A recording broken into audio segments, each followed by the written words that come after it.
May, the fifth and fertile month of the year in the Gregorian calendar, and popular for May Day and workers' rights celebrations.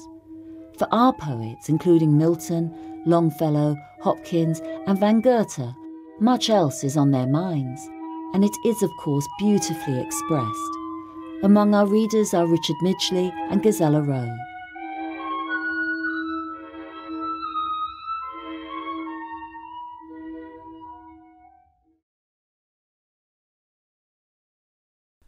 Ode composed on a May morning by William Wordsworth.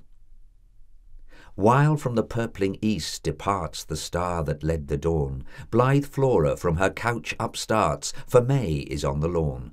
A quickening hope, a freshening glee foreran the expected power, whose first drawn breath from bush and tree shakes off that pearly shower.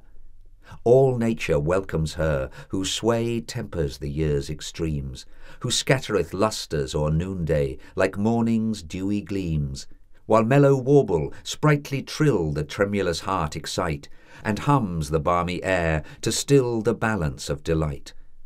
Time was, blessed power, when youth and maids at peep of dawn would rise, and wander forth in forest glades thy birth to solemnize. Though mute the song, to grace the rite untouched the hawthorn bough, thy spirit triumphs o'er the slight, man changes, but not thou. Thy feathered lieges bill and wings in love's disport employ. Warmed by thy influence, creeping things awake to silent joy. Queen art thou still, for each gay plant where the slim wild deer roves, and served in depths where fishes haunt their own mysterious groves. Cloud-piercing peak and trackless heath instinctive homage pay, nor wants the dim-lit cave a wreath to honour thee, sweet May. Where cities fanned by thy brisk airs behold a smokeless sky, their puniest flower-pot nursling dares to open a bright eye.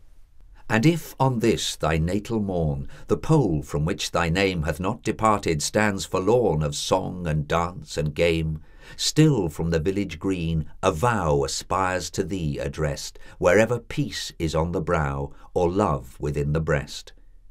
Yes, where love nestles thou canst teach the soul to love the more. Hearts also shall thy lessons reach that never loved before. Stripped is the haughty one of pride, the bashful freed from fear, while rising like the ocean tide in flow the joyous year. Hush, feeble lyre, weak words refuse the service to prolong. To yon exulting thrush the muse entrusts the imperfect song. His voice shall chant in accents clear throughout the livelong day, till the first silver star appear, the sovereignty of May. Song on May Morning by John Milton. Now the bright morning star, day's harbinger, comes dancing from the east, and leads with her the flowery May, who from her green lap throws the yellow cowslip and the pale primrose. Hail, bounteous May, that doth inspire mirth and youth and warm desire. Woods and groves are of thy dressing, hill and dale doth boast thy blessing. Thus we salute thee with our early song, and welcome thee, and wish thee long. A Light Exists in Spring by Emily Dickinson. A light exists in spring, not present on the year, at any other period, when March is scarcely here. A colour stands abroad on solitary fields that science cannot overtake, but human nature feels. It waits upon the lawn, it shows the furthest tree, upon the furthest slope you know, it almost speaks to you. Then as horizons step or noons report away, without the formula of sound, it passes and we stay. A quality of loss affecting our content as trade had suddenly encroached upon a sacrament. May 1917 by John J. Thompson. The earth is damp. In everything I taste the bitter breath of pallid spring. Hark! In the air a fanning sound like distant beehives. Ah, the woods awake, and finding they are naked, cast around a mist like that which trembles on the lake. The forest murmurs, shudders, sings on pipes and strings, with harp and flute, and then turns coy, as if ashamed to show its joy, and in a flush of happiness grows mute. Alas, the spring! Ah, liquid light, your vistas of transparent green fall on my spirit like a blight. The tapestries you hang on high are like a pageant to a sick man's eye, or sights in fever seen. Behind your bowers and your blooms volcanic desolation looms. Your life doth death express. Each leaf proclaims a blackened waste, each tree some paradise defaced, each bud a wilderness, and all your lisping notes are drowned by one deep murmur underground that tells us joy is fled. Love, innocence, the heart's desire, the flashing of Apollo's lyre, beauty herself is dead. In all the valleys of the earth, save for the dead, no wreath is hung. Long, long ago the sounds of mirth died on man's tongue. Love is an interrupted song, and life a broken lute. Time's pendulum has stopped. A throng of huddling moments press along untimed in mad pursuit, and into days and months are whirled as in a dream of pain. Chaos has wrecked the outer world, chaos invades the brain. The sounds, the sights, the sense of spring awake that sullen suffering which opium soothes in vain. Like the sad dawn of dread relief that tells the greatness of his grief to him that is insane. Would I had perished with the past, would I had shared the fate of those who heard the trumpet call and rode upon the blast, who stopped not to debate, nor strove to save, but giving life gave all, casting their manhood as a man might cast a rose upon a grave. Would that like them beneath the sod I lay, beneath the glistening grass, beneath the flood of things that come and pass, beckon and shine and fade away. May 1918 by John J. Chapman. The moon at midnight quenched her vaporous light, leaving the stars but faintly bright, like tapers that burn ill. And in the fragrant bosom of the night the summer breezes round the garden creep, now moving and now still, nursing the buds their care has laid to sleep. Or tiptoe softly to my window-sill, and whisper through the room to tell that close at hand the lilies of the valley stand, and lilacs are in bloom. A breathing night, no ray, no beam, but shadowy stillness over everything. I listen to the flooding of a stream that mid the joyous secrets of the spring subdues his murmuring, and in the silence cool huddles his waves, till at a bound I hear as in a gleam of sound the gathered waters plunging to their pool.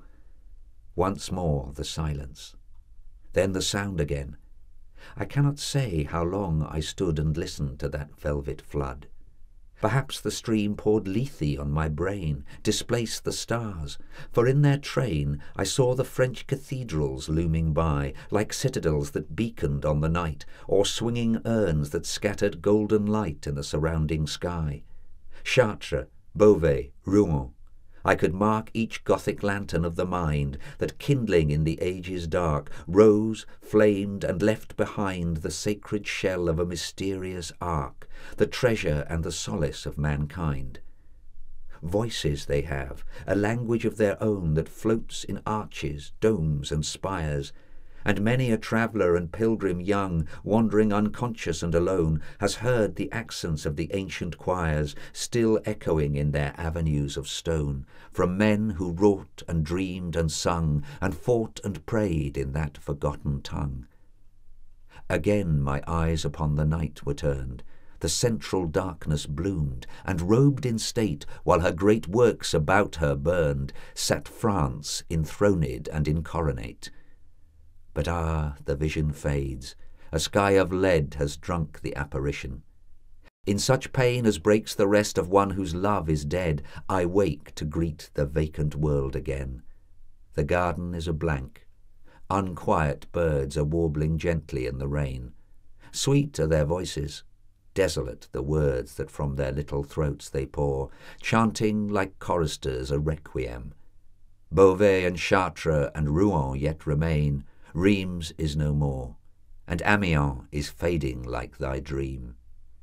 Alas, when all is done, what shall the dayspring find to shine upon? May by Sarah Teasdale. The wind is tossing the lilacs, the new leaves laugh in the sun, and the petals fall on the orchard wall, but for me the spring is done. Beneath the apple blossoms I go a wintry way. The love that smiled in April is false to me in May. In May, by William Henry Davies.